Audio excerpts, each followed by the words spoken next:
Estão disponibilizadas na página do YouTube, no canal Nova Vida Tijuca, o qual você pode se inscrever, clicando ali em inscrições, para que você sempre se mantenha atualizado com os vídeos ali postados. Eu queria também dizer que a mensagem de hoje, ela se pauta num livro que eu lancei há muito tempo atrás, e senti um desejo muito grande de relançá-lo, Prioridades Alteradas. E no final do culto estarei aqui a essa mesa à minha esquerda, para os irmãos que desejarem, os livros estão ali à disposição dos amados irmãos. Amém?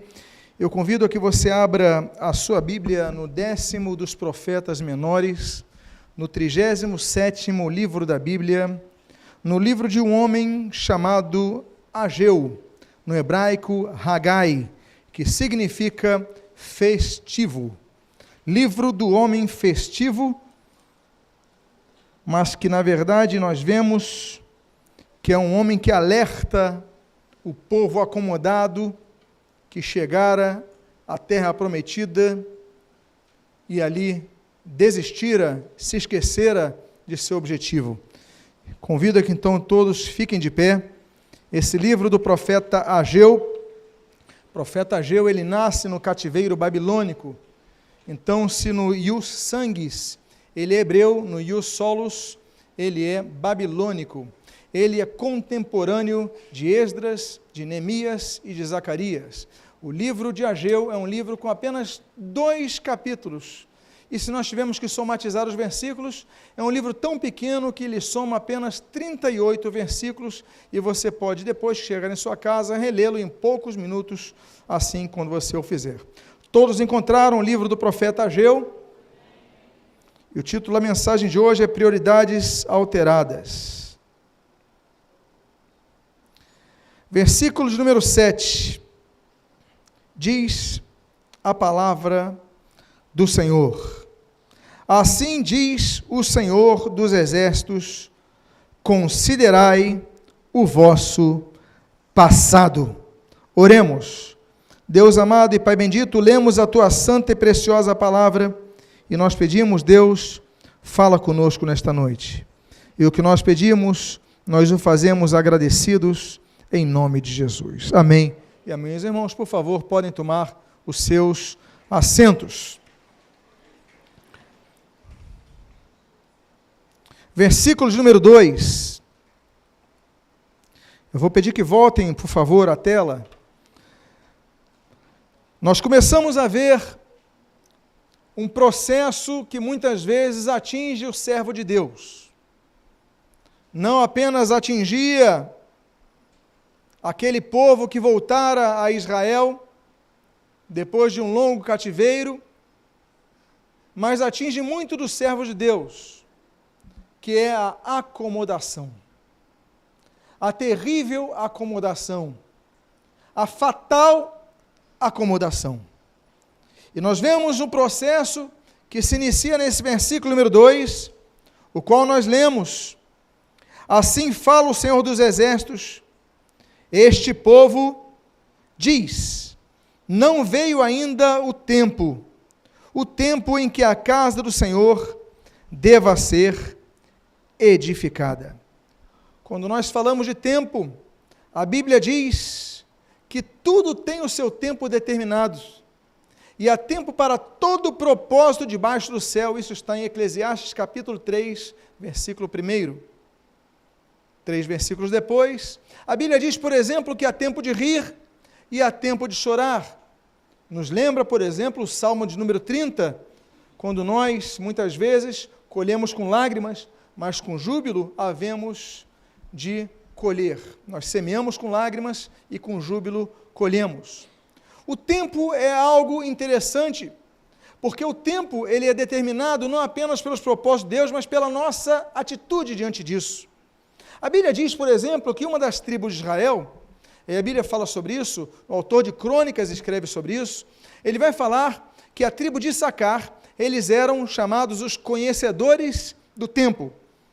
Eles vão ser chamados por Davi e serem honrados por Davi, depois de serem amaldiçoados no passado, eles vão ser honrados, porque eram conhecedores do tempo.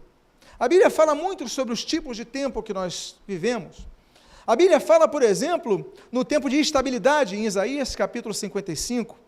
A Bíblia fala, por exemplo, num tempo de dores, um tempo de dificuldades, um tempo de problemas, como no Salmo capítulo número 9, no versículo de número 9. Ao tempo da salvação, quando nós lemos, por exemplo, em Atos capítulo 3, versículo 19, arrependei-vos, pois, e convertei-vos para que sejam cancelados os vossos pecados, ele está falando que o tempo era aquele tempo presente, aquele tempo momento, do momento presente. A conversão é uma decisão para ser tomada agora, não amanhã, não para depois, é a salvação de nossa alma. O tempo, então, ele é condicionado a muitas matizes de interpolações humanas, porque muitos decidem não seguir a Cristo. Muitos recebem um dom de Deus e falam, não vou trabalhar, e aí nos lembramos de Mateus 25, então, o versículo 14 em diante, eu vou enterrar na terra, eu vou guardar, e pronto, e você decide o que vai fazer com aquilo outro. Não, outro vai desenvolver, vai pegar aquele dom, aquele talento, e vai multiplicá-lo. O que você tem feito com o seu tempo? O que você tem feito com o tempo que Deus tem lhe dado? Porque justificativas para o mau uso do tempo todos nós temos. Eu trabalho, eu tenho desgastes na minha vida de estudos, se nós formos enumerar, todos nós temos justificativas para usarmos o nosso tempo, e não usarmos o nosso tempo, melhor dizendo, de maneira efetiva na obra de Deus. Nós hoje tivemos a apresentação de alunos da Escola de Líderes. Eles vão começar a entender que a obra de Deus requer uma melhor administração do nosso tempo. Há tempo, meus amados irmãos, de trabalhar. O Senhor Jesus, ele fala, trabalhai, pois, enquanto é dia, pois a noite vem quando não se pode trabalhar. A Bíblia intitula tempos como tempos específicos. O Senhor Jesus, ele chama a nossa presente era, em Lucas capítulo 21, como o tempo dos gentios. E nós devemos, então, entender que nós devemos administrar o nosso tempo.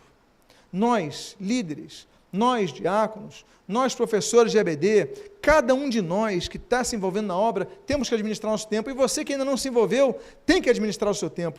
Nós falamos dessa questão da iniciativa. O que é isso? É você não anular o seu tempo, mas você desenvolver o seu tempo para abençoar mais vidas. Esse povo, diz o texto do versículo 2 que nós estamos lendo, a Bíblia diz assim, olha, não veio o tempo em que a casa do Senhor deva ser edificada. Não é hora de edificar a casa de Deus.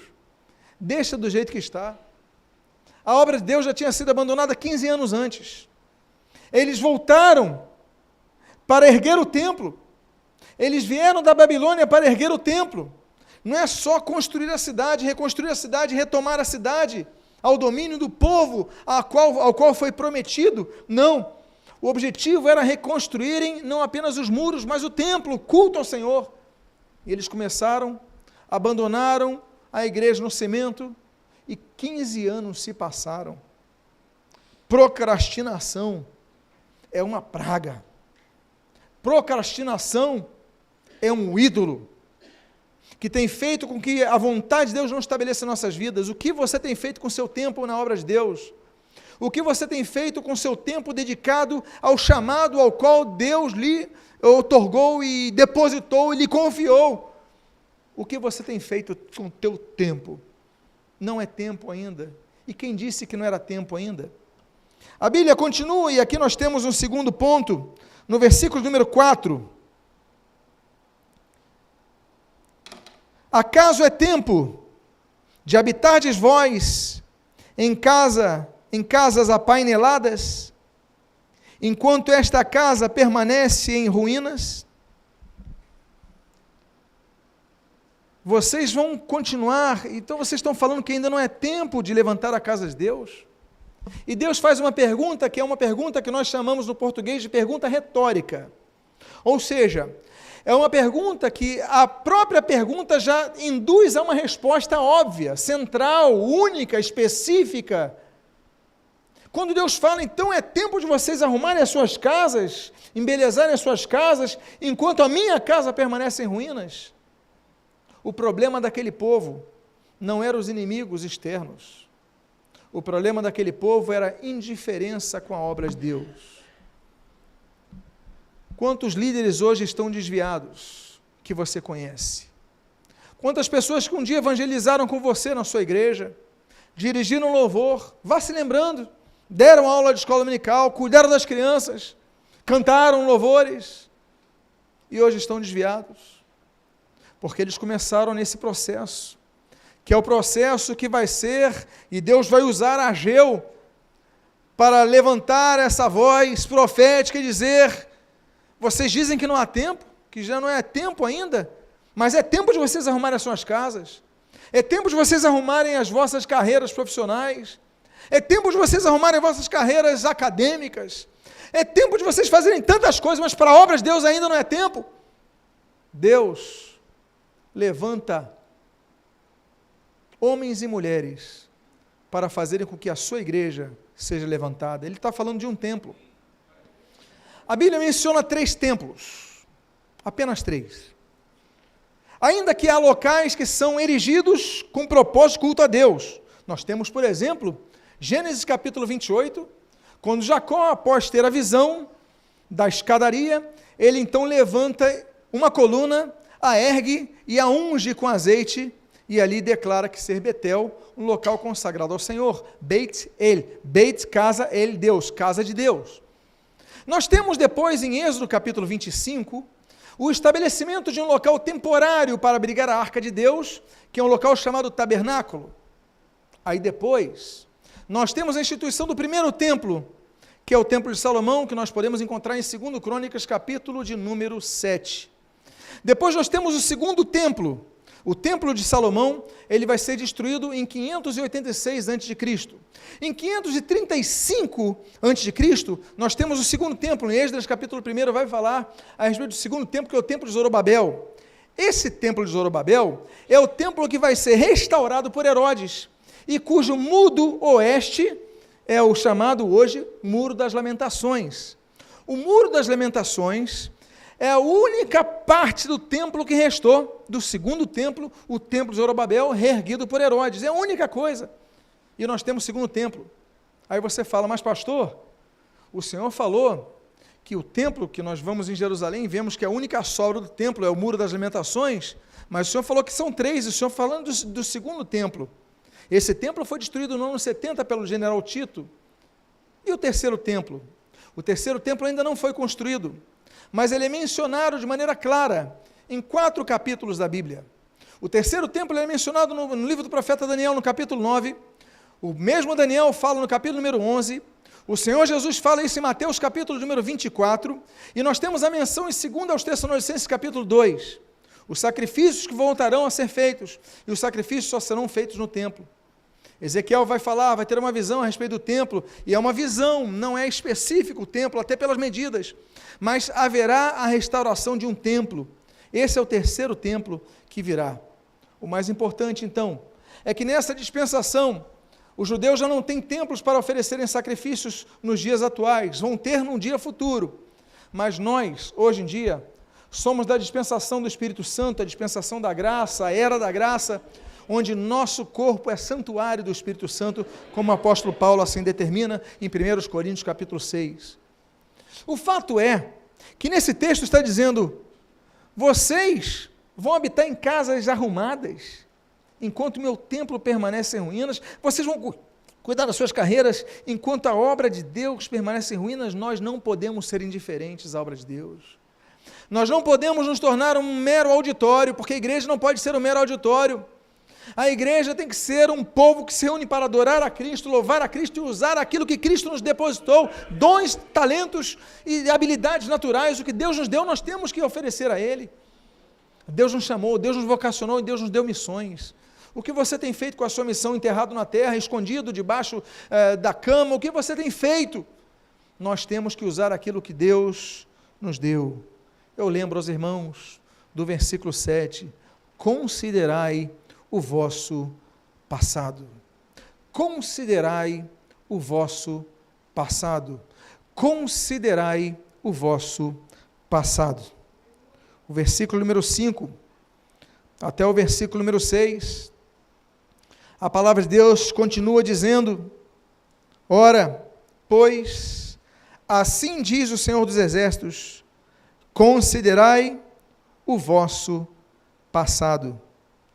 tendes semeado muito e recolhido pouco.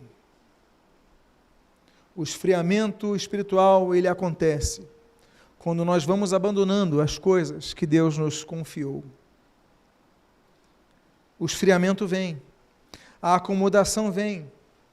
Você começa a pedir desligamento de um ministério, a sair de outro, a pedir para entrar em menos escala, e vai se acomodando, deixa de ir na igreja e vai se acomodando, e o diabo vai rindo de você, vai rindo da sua cara, assim como os filisteus riam daquele que fora juiz de Israel, mas naquele momento, cego dos seus olhos, o juiz Sansão era apenas um palhaço naquele templo.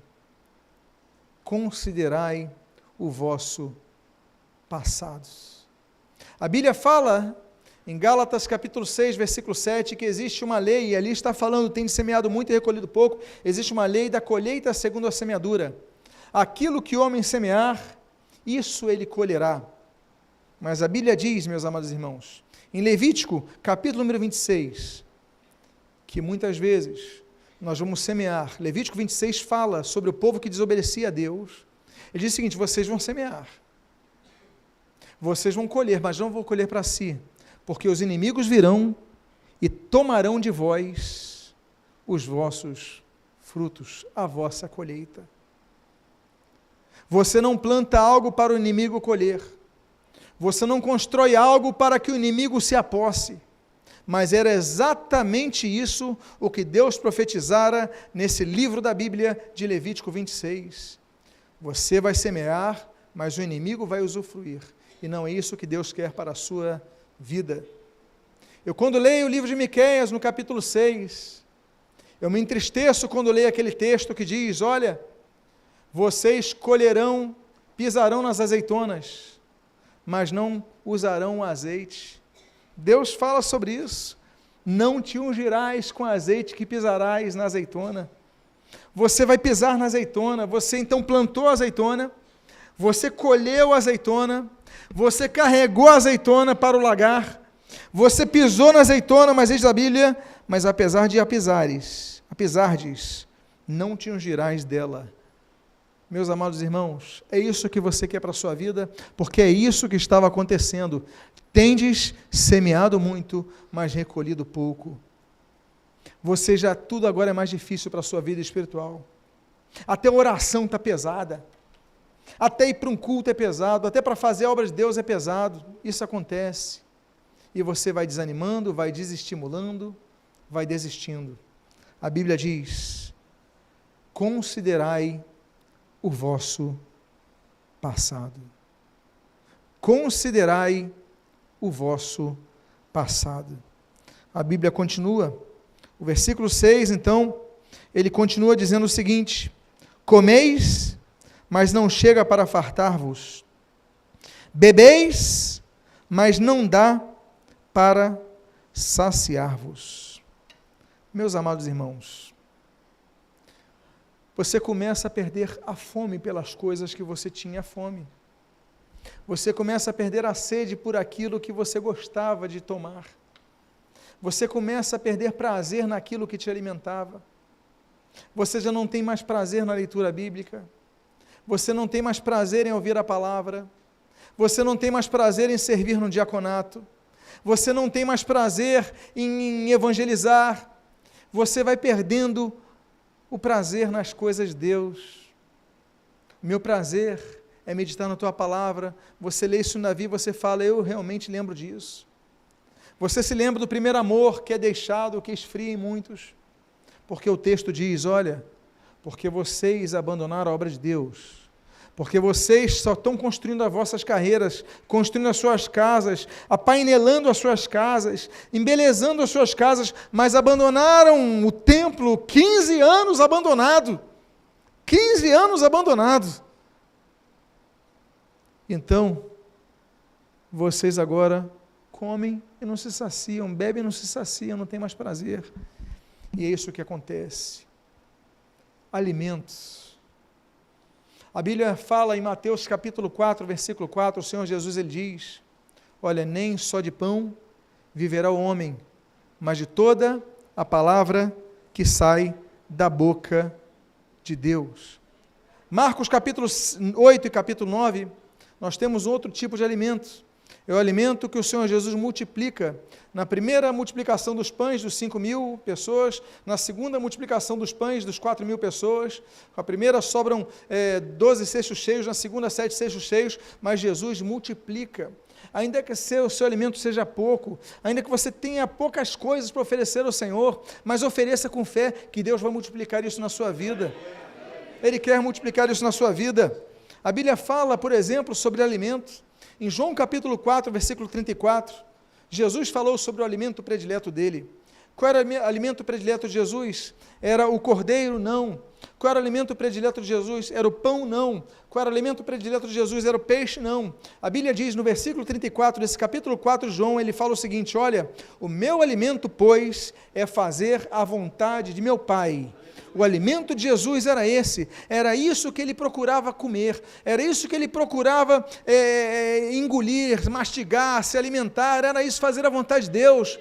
A nossa meta, a nossa visão é nós pegarmos tudo que Deus nos confiou, nos depositar e nos alimentarmos disso, porque se nós pararmos de comer, nós vamos defiar, vamos perder energia, vamos morrer, vamos ficar desnutridos, depois subnutridos e depois malnutridos, vamos morrer. Nós precisamos de alimento diário.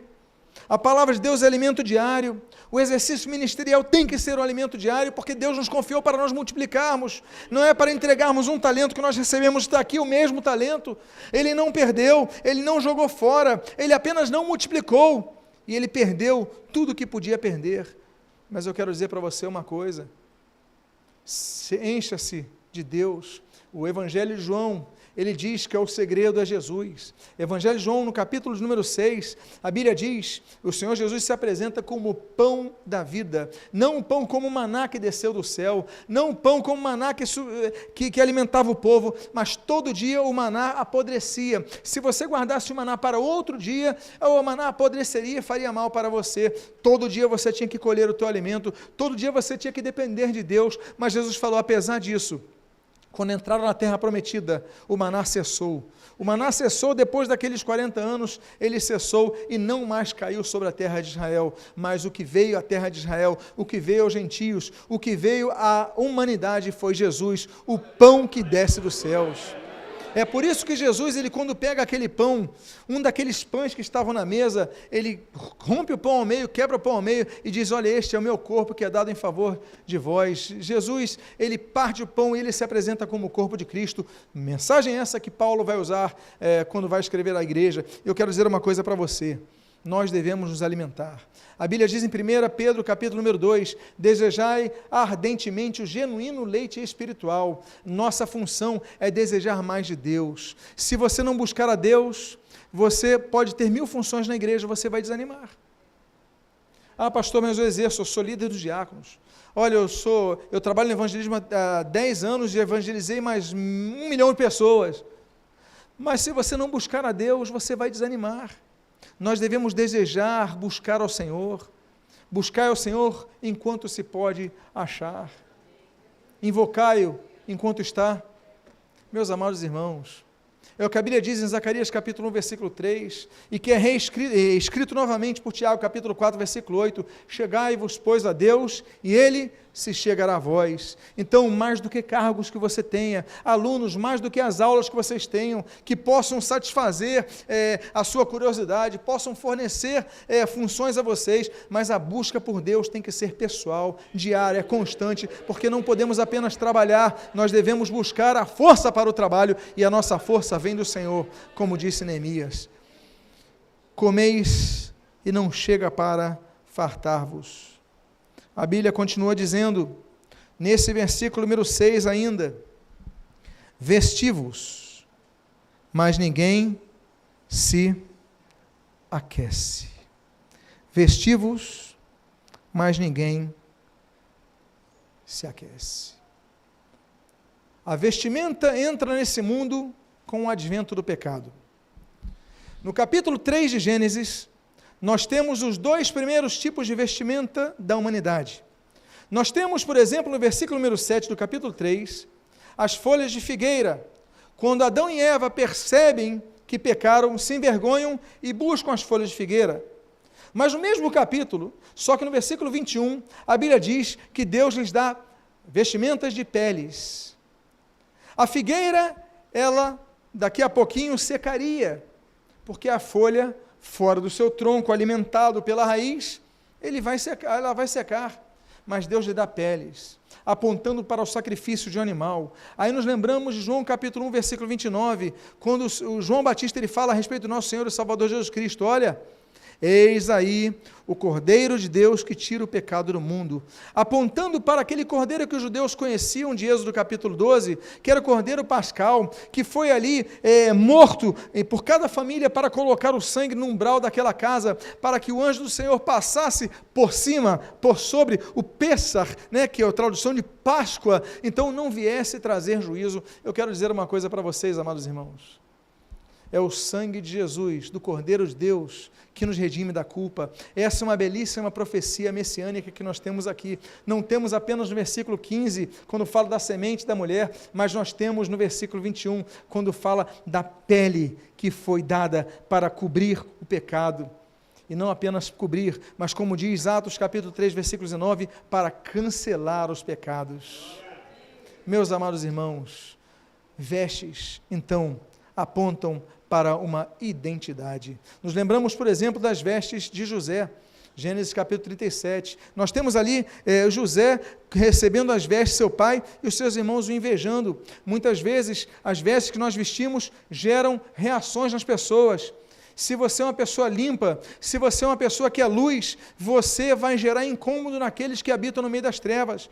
Eles vão fazer chacota de você, vão te perseguir, porque você simplesmente não quer pecar como eles, você quer ser luz. É por isso que nos lembramos que existem vários tipos de vestes. Nós temos, por exemplo, as vestes sacerdotais, como nós lemos ali no livro de Levítico, capítulo 7. Nós temos as vestes, por exemplo, as vestes de guerreiro, que nós temos, por exemplo, em 1 Samuel, capítulo 17 e capítulo 18. 1 Samuel capítulo 17, o rei Davi, quando ele vai lutar contra Golias, ele recebe as vestes de um guerreiro, que eram as vestes de Saul, mas ele não aguenta o peso da veste. A Bíblia diz que Saul era um homem alto, ele se sobressaía, diz a Bíblia, porque a sua altura estava acima, os seus ombros estavam acima do povo, da altura do povo. Saul era um homem alto, Saul era um homem grande, não cabia naquele jovem Davi. No capítulo seguinte, o capítulo 18, a Bíblia diz que Davi, ele tem uma amizade muito grande com o filho de Saul, Jonatas, e um dos pactos que Jonatas faz com Davi, nessa aliança de amizade, é que Jonatas lhe dá então as suas vestes de guerreiro, a sua armadura para Davi, e Davi segura a armadura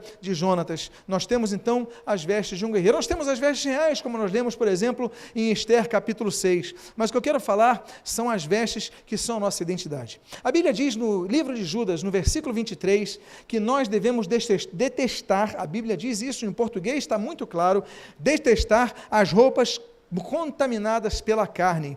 Nós não podemos deixar as nossas vestes sujas. É por isso que no livro de Apocalipse, no capítulo número 3, quando o Senhor Jesus manda João entregar a carta à igreja de Sardes, ele fala de alguns que não contaminaram as suas roupas, as suas vestes não mancharam. E aí nos lembramos de outro texto de Apocalipse, Apocalipse capítulo 6, quando vai falar a respeito da abertura do 5º selo, João tem uma visão daqueles que são mortos por causa da palavra e do testemunho, e a eles foi-lhes dado de vestir vestes brancas. As vestes representam identidade, nossa identidade. Nós temos que ter uma identidade. Nós somos um povo de Deus. Não podemos ser apenas um povo de Deus porque vamos a uma igreja. Não podemos ser um povo de Deus apenas porque vamos a um culto. Não podemos ser um povo de Deus apenas porque carregamos na nossa mão uma Bíblia. Mas nós temos que ser um povo de Deus porque em nós habita o Espírito Santo, porque o Espírito Santo brilha em nós e porque essa luz brilha, reluz a luz de Cristo,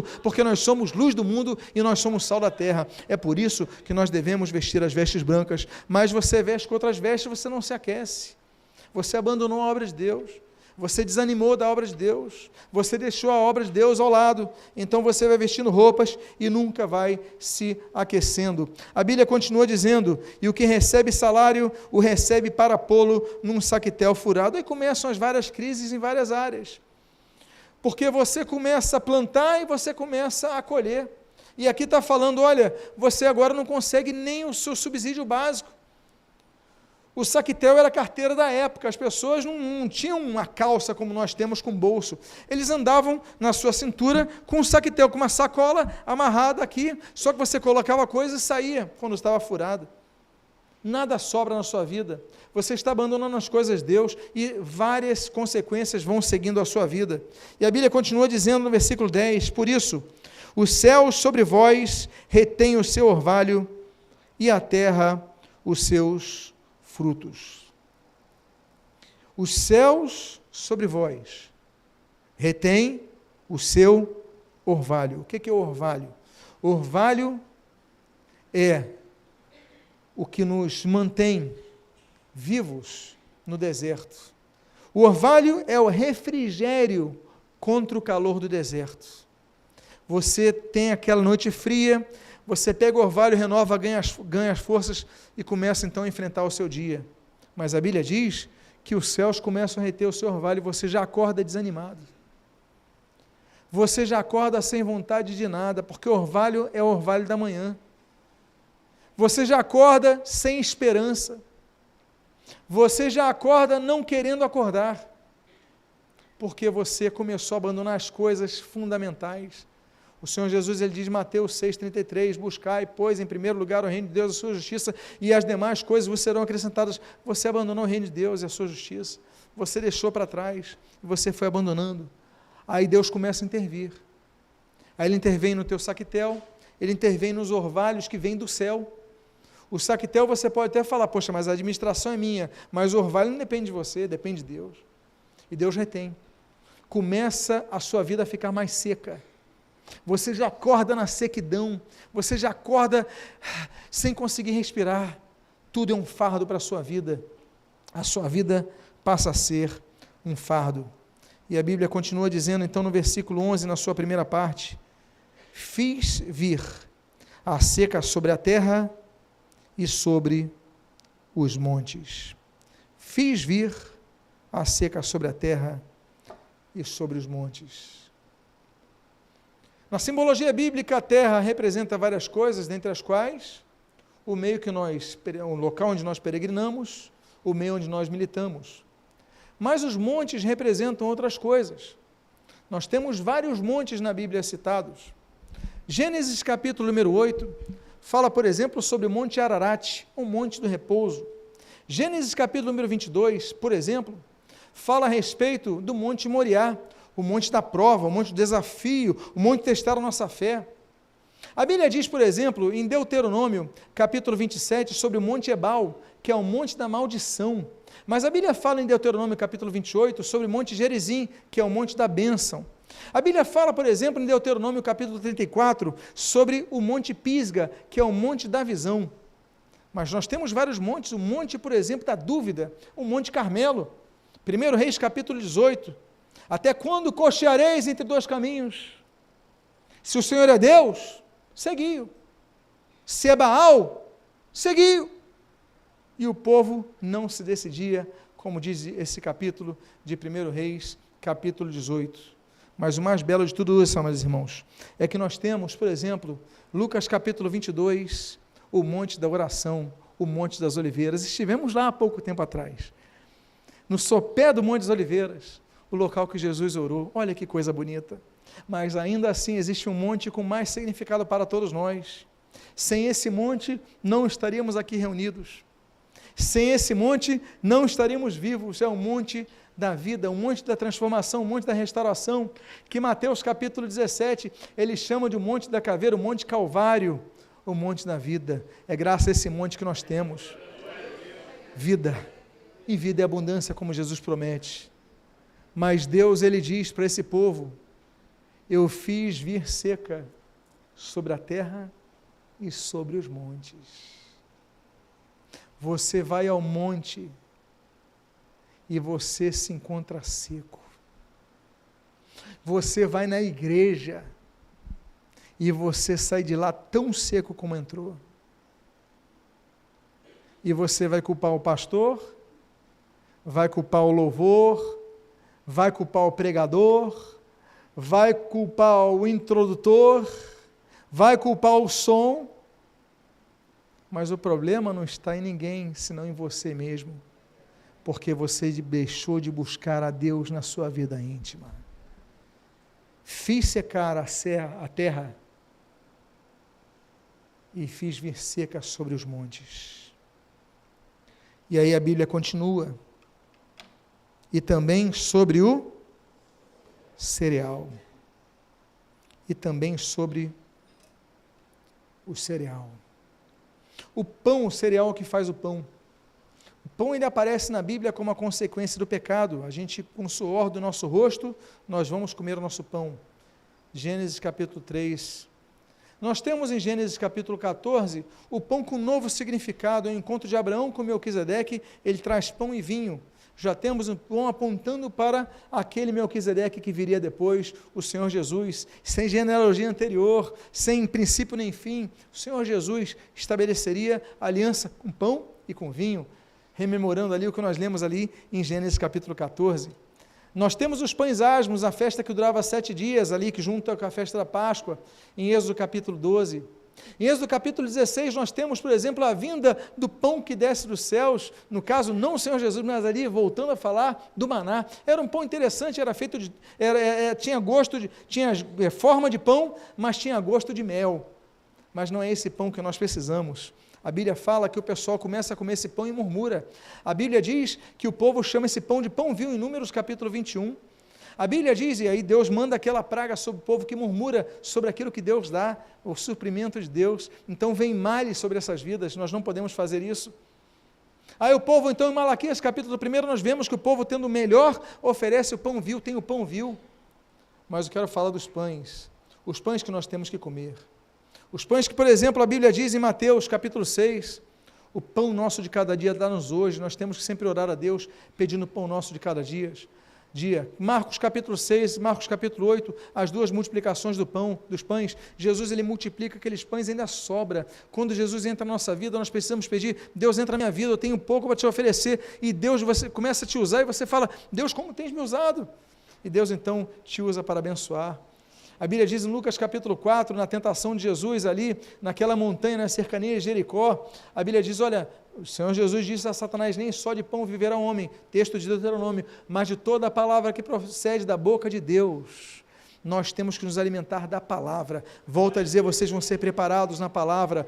Preguem a Bíblia, somente a Bíblia. Preguem o mínimo de si, preguem o máximo da Bíblia, porque o que alimenta o povo não é o que vocês viveram. Isso daí ajuda, isso daí fortalece a fé das pessoas, sim, anima as pessoas, mas é a palavra de Deus que alimenta, fortalece, guia, direciona e destrói o grilhão. É a unção de Deus na palavra. Amém, queridos? A Bíblia fala Jesus como pão da vida, mas eu quero falar aqui sobre uma característica que eu associo a esse pão. Não quero falar aquilo que, por exemplo, a Bíblia diz em 1 Coríntios capítulo 11, versículo 28, do pão que nós comemos na Santa Ceia do Senhor. Não, eu quero falar do que a Bíblia fala em Atos capítulo número 2, que eles partiam pão de casa em casa, a igreja. A igreja é o corpo de Cristo, onde Cristo é o cabeça, mas nós somos o corpo de Cristo. Mas Deus faz vir seca sobre cereal. Você já não tem nem vontade de congregar na igreja. Talvez a pessoa que esteja ouvindo essa mensagem pelo YouTube não esteja em igreja nenhuma e já um dia se envolveu e frequentou. Eu não sei a desculpa que você tem, eu não sei a experiência que você tem, talvez temos alguém que nos visita assim, ou talvez temos pessoas que estão na igreja, mas pensando em sair, eu não sei.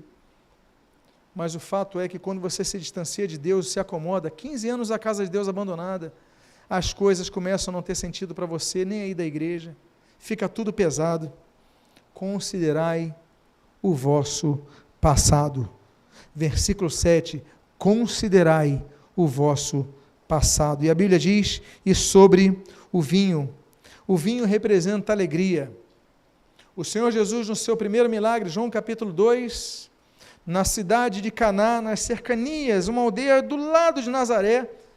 Então, naturalmente, aquele casamento era de uma pessoa muito conhecida da família. É ali que Jesus cresce, é ali que Maria nasce. Caná é do lado. De carro você não faz nem 10 minutos.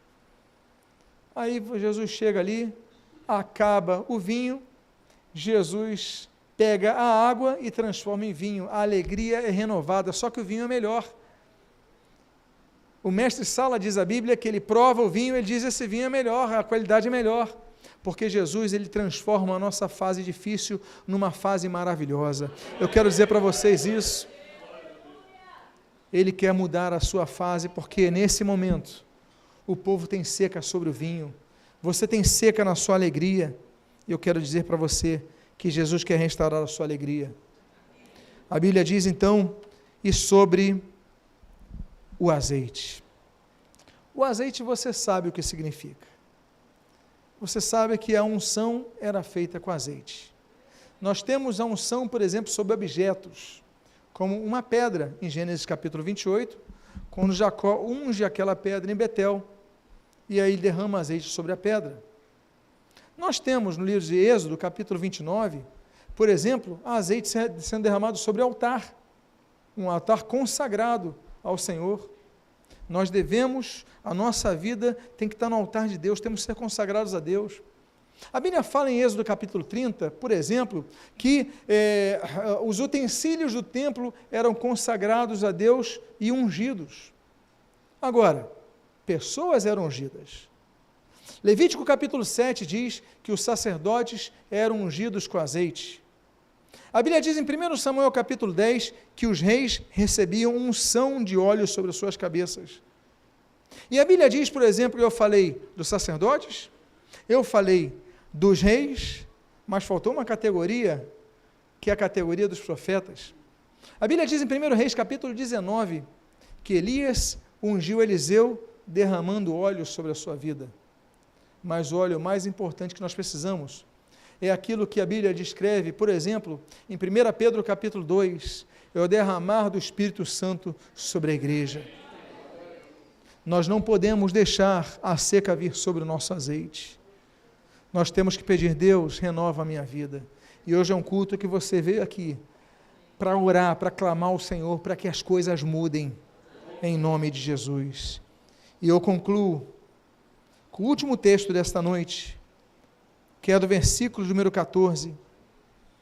Como eu amo esse versículo, como eu sou apaixonado por esse versículo. E esse versículo diz o seguinte: e o Senhor despertou o espírito de Zorobabel, filho de Salatiel, governador de Judá, e o espírito de Josué, filho de Josadaque, o sumo sacerdote, e o espírito do resto de todo o povo, e eles vieram e se puseram ao trabalho na casa do Senhor dos exércitos, o seu Deus. Nota bene, você reparou que no início do versículo, do texto que nós lemos hoje, Deus diz assim, Deus fala assim, assim diz este povo. Mas no versículo 14, este povo, não é meu povo, é este povo. Mas nesse versículo 14, quando o Espírito de Deus, o Senhor desperta o Espírito de todo o povo, a Bíblia diz, seu Deus. De este povo passou para seu Deus. Quando o Espírito despertou o Espírito daquele povo, quando Deus despertou o Espírito de todo o povo passou a construir a casa do Senhor.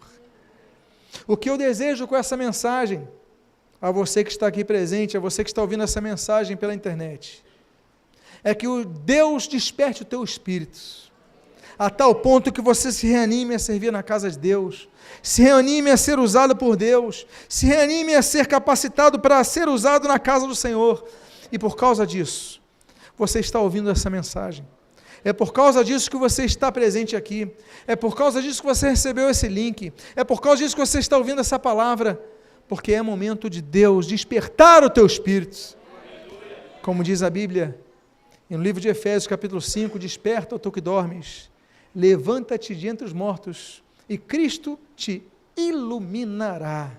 Eu gosto então daquele texto, como diz o salmista no Salmo 57, desperta, ó minha alma. Vamos ficar de pé nesse momento, vamos clamar a Deus para que Ele desperte o nosso espírito, Ele desperte a nossa alma, Ele nesse momento agora faça a mudança, e começa então a clamar a Deus, começa a pedir a Deus perdão pelos teus pecados, começa a pedir a Deus perdão pela tua acomodação, começa a pedir a Deus perdão, porque você começou a abandonar as coisas de Deus aos pouquinhos, como se estivesse enganando as pessoas, mas a Deus você não engana, mas você ouviu essa palavra, porque Deus tinha um propósito para a sua vida, você está ouvindo essa palavra porque Deus tem um plano para a sua vida, você está ouvindo essa palavra porque Deus quer despertar a sua vida. Desperta, tu que dormes, é momento de você se levantar, é momento de você voltar a se animar para servir na casa de Deus, servir na obra de Deus, usar os dons, os talentos, as habilidades que Deus te deu. Pai amado, em nome de Jesus, essa noite é um dia de despertar, tu trouxeste essas pessoas, estão fazendo elas ouvir essa mensagem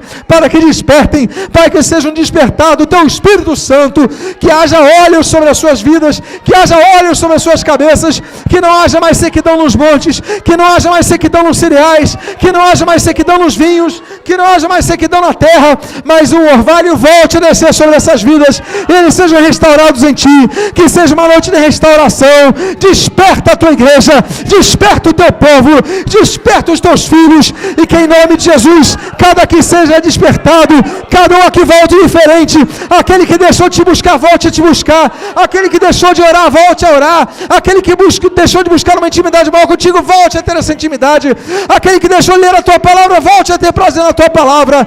Ó Deus, que seja noite de renovação de forças, noite de restauração de forças, noite de despertar do teu povo. Abençoa suas vidas, nós pedimos que essa palavra, ela aqueça o nosso coração, não nos deixe, Pai, esfriar, não nos deixe acomodar, não nos deixe as pedras do templo ficarem abandonadas por 15 anos, mas usa-nos para restaurar a tua obra, usa-nos para viver a tua igreja. O que nós pedimos, Deus, nós pedimos agradecidos, porque a tua palavra não volta vazia, seca-se a terra e cai a flor, mas a palavra de Deus permanece eternamente, como diz o profeta Isaías, o filho de Amós, no capítulo 40, são as tuas bênçãos que nós rogamos sobre nós, e te agradecemos, em nome de Jesus, amém e amém. Diga à pessoa que está do seu lado, que o Senhor renove a sua vida, que o Senhor restaure a sua vida, e que Deus te use ainda mais do que tem usado na sua vida, Deus te use ainda mais a sua vida na sua obra, em nome de Jesus,